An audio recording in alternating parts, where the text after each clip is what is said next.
Today we're going to look at the history of the alphabet, and I'm going to use this Writing Systems of the World chart, which is available as a poster from my website usefulcharts.com. But we're going to be mostly focusing on this alphabet section, but we'll also have to look a little bit at this abjad section.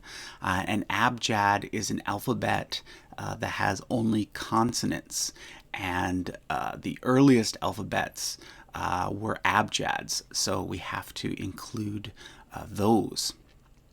Now, I'm going to simplify this for you in just a moment, but first of all, let me just show you how this is arranged. Similar sounds are placed together here in the various rows, and then the columns are different abjads and alphabets that have existed or exist today. There's the Egyptian hieroglyphics.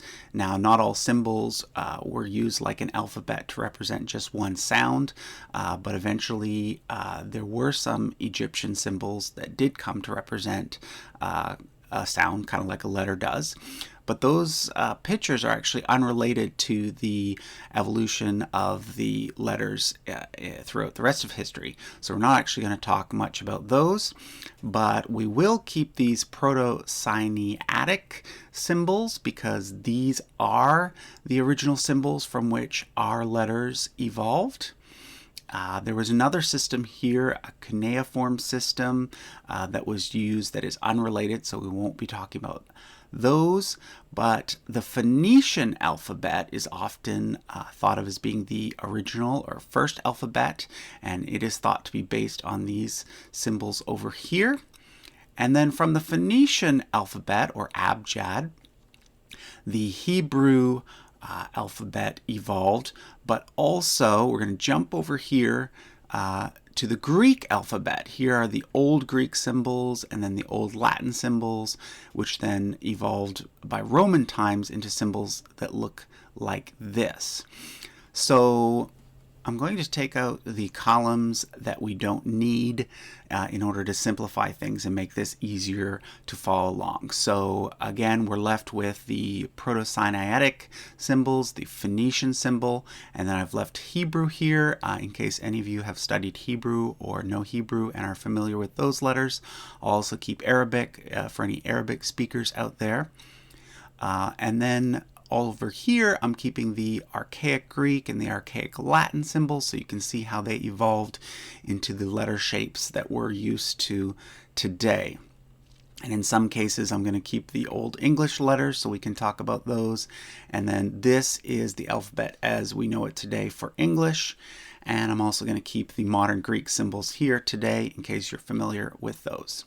Okay, let's look at the first letter of the alphabet, which in English is the letter A. Originally in Proto-Sinaitic, there was a letter that looked like an ox, and it was the first letter of the alphabet, and it is from this symbol that the letter A evolved.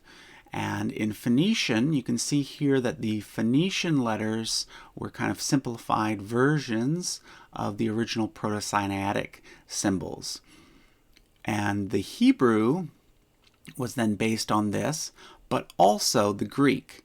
So we jump from here, this evolved into this and this, but then through a different lineage, it evolves into this, which then evolves into the later Roman letter. And I'm using the term English alphabet throughout, but really the English alphabet is just the modern Latin alphabet. It's used for other European languages as well, but since this is an English language video, I might use the term English alphabet. Now, as I mentioned earlier, these original alphabets were abjads, which meant they didn't have vowels. They only had consonants. So this sound in Phoenician was actually a consonant sound. It was kind of a throat sound. And we don't have that sound represented by a letter here in English. So what the Greeks did was they used some of these letters that they didn't need, and they fit in vowels instead. And so that's why the Greeks used this first letter of the alphabet for the vowel A or A. The second letter, of course, is B, and originally it looked like this. This was meant to represent a house or dwelling. And in Hebrew, it's called the letter Bet. And in Greek, it came to look like this originally, basically a backwards B, but at some point it flipped and looked like this, which is our current B. And I should also point out at this point, the Romans, they only had the uppercase letters, and it wasn't until the medieval time that the lowercase letters evolved, so that now today we have two different forms. We have uppercase and lowercase, and modern Greek does as well, although sometimes their letters look slightly different from the Latin or English letters. All right, now when we come to the third letter, we have some explaining to do, because if you know Hebrew or Greek, you'll know that the third letter of those two alphabets is a G sound, whereas in English, the third letter is the letter C, which we pronounce as a K or S. So why is that? Well, like I said, originally it was a letter G. It was a G sound. That's why the Hebrew letter Gimel comes here. But when we get to Roman times, they used this letter to represent both a K sound and a G sound. So eventually they decided they should have two different letters. So they kept the original shape, and that became our letter C, and for the Romans that generally meant K. But they slightly altered their C letter and added a little bit here, which we recognize today as our letter G, and they used this letter for G, and they moved it down to position 7. So that is why we have a different letter than the Hebrew and Greek alphabets for our third letter. The fourth letter is the letter D, and originally it was kind of a fish, and in Hebrew it is the letter Dalet, but in Greek it is delta, a triangle, and today in modern Greek it's still a triangle. But in Latin, it evolved to become this kind of shape that we know as D. Now at this point, I should point out I've kept a couple of these letters here in the Old English to show you some letters that existed in Old English that no longer exist today. So in medieval times, they had a special letter. They basically took a lowercase d and put a line through here, and that represented a the sound, like when we say the, instead of a duh sound, like dog. But this letter was not kept, and today we don't have this separate ed letter. And also there was a different kind of alternate A letter called an ash, which represented the ah sound as opposed to an sound. It's kind of like an A and an E squeezed together. But we don't use that in modern English. Our letter A is used for both the and a sounds, but you sometimes see these letters used in pronunciation guides and dictionaries and whatnot. Okay, let's move on. The fifth letter originally was a H sound. It was a person lifting their arms in jubilation or praising a god. And in Phoenician, it came to look kind of like our letter E. In Hebrew, it's the letter He, and it's still a H sound. But in Greek, it was one of these letters that they didn't need, so they fit in a vowel instead. So they used this same letter from the Phoenician to represent the vowel sound E. And then in Latin, it eventually flipped over. And the reason for some of these letters flipping is originally the alphabet was written kind of both ways, left to right, right to left, but eventually it became standardized to be written left to right like we do today, and that's why some of these letters flipped. So this is the letter E. It looks similar in modern Greek as well. Then we come to probably the most interesting letter of all. The sixth letter of the original alphabet, and it was some sort of nail or pin originally.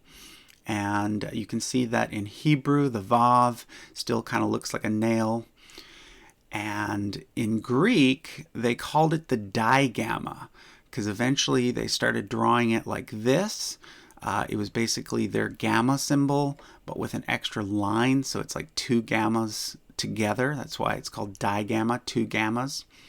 And for them, it was the sound f, what we consider to be an F sound. And if you think about it, a f and a v are very similar. So you can see why they are on the same row here. Now in modern Greek, they actually dropped this letter. They no longer use the digamma in their alphabet, but they do have a symbol for it that looks like the Latin F sound. Now why I say this is one of the most interesting letters is because what the Greeks did was they also copied this letter to the end of their alphabet and called it upsilon, and they used it for the vowel U, but then from there it also evolved to be used for the sound V, W, and Y. So this one letter evolved to represent 5 different letters in the English alphabet, and we'll talk about the rest of them when we get down to the end of the alphabet. Let's move things up here. Of course, we already mentioned the letter G was an alternate letter C for the Romans, and they moved their G sound down to the 7th position.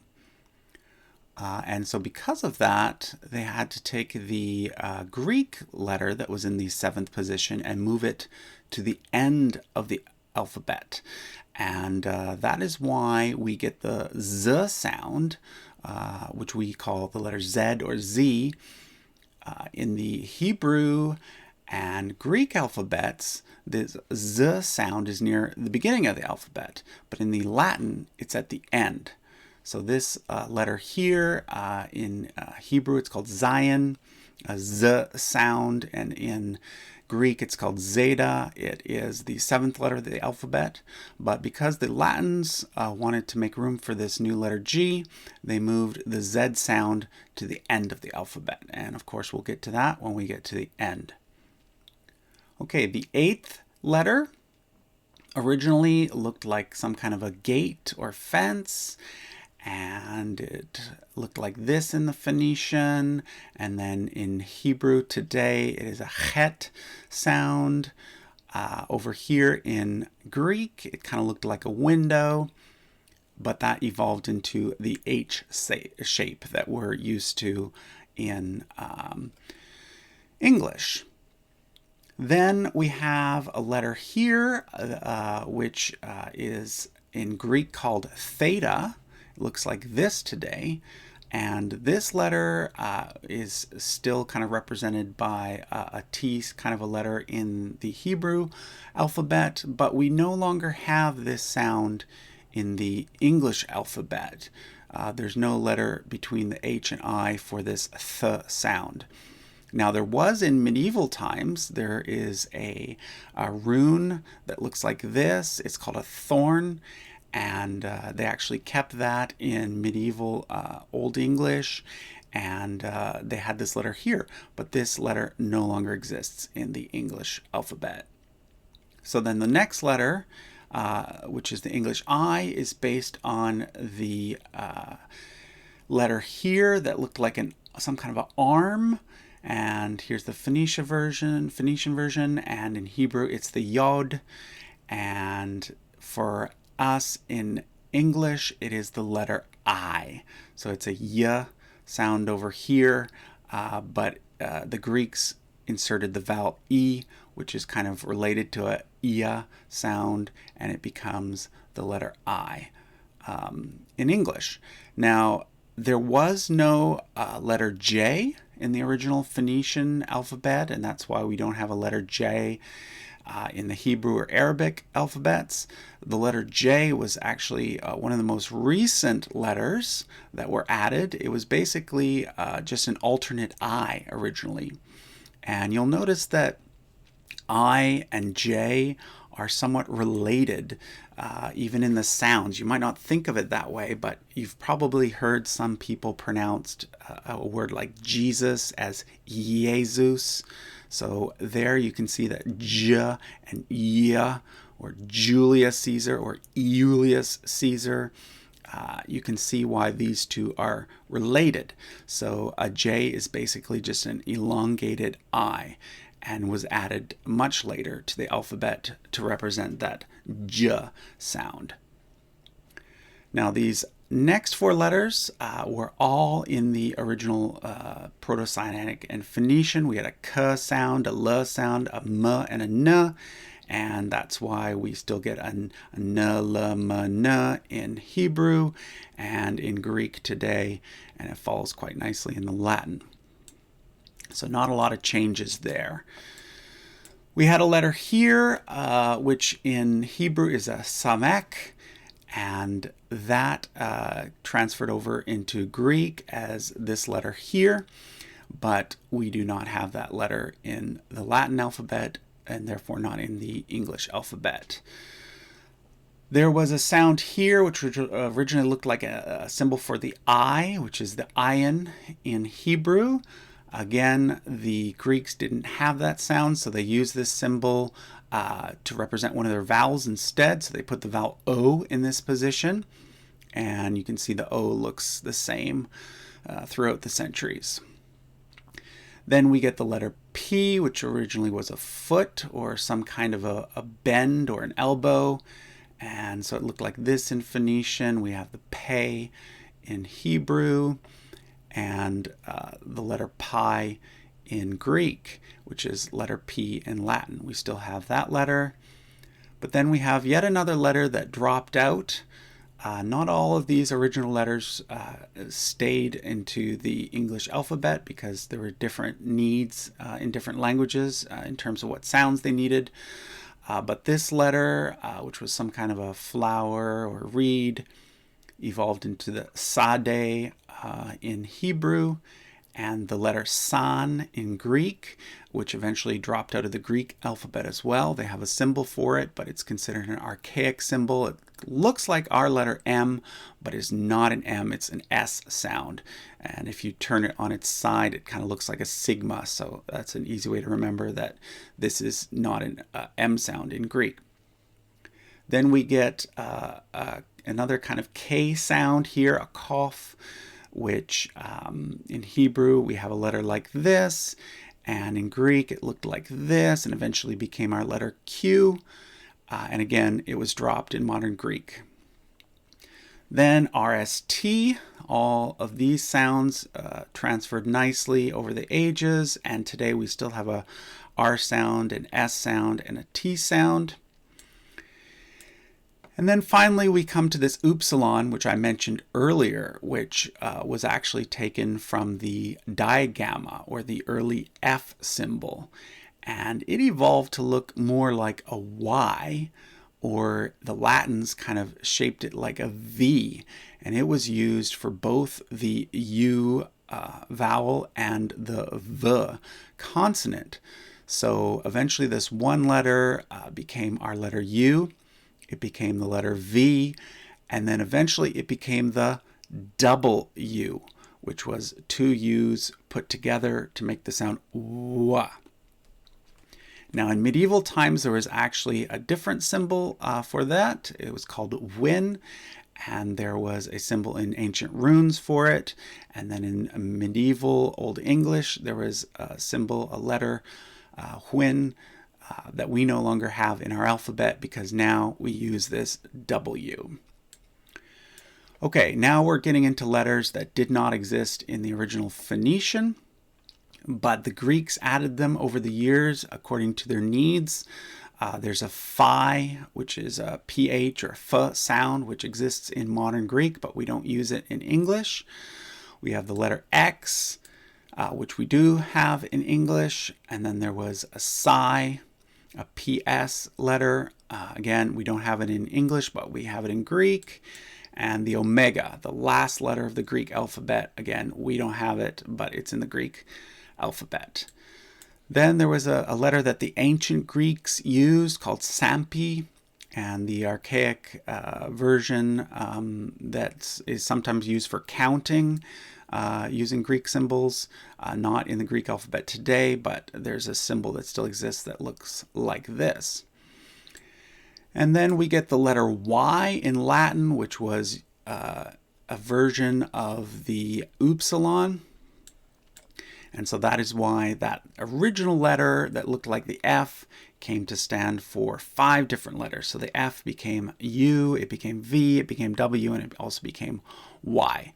And we have this letter Y today, but the Greeks don't have it. And finally, that Z, or Z, which was copied from the where the G is now located, was moved to the very end of the alphabet, and that's why it's the last letter of the English alphabet.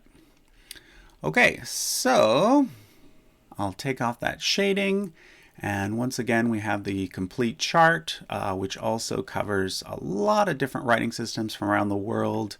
Lots of writing systems from the Indian subcontinent here, Chinese writing system, Japanese, Korean, some Aboriginal Canadian symbols, and some flag symbols and Braille, sign language letters here, and so forth, that you can see on this chart. And there's about 50 different writing systems altogether covered. And if you want to copy this as a poster, it's available from my website, usefulcharts.com. Thanks for watching.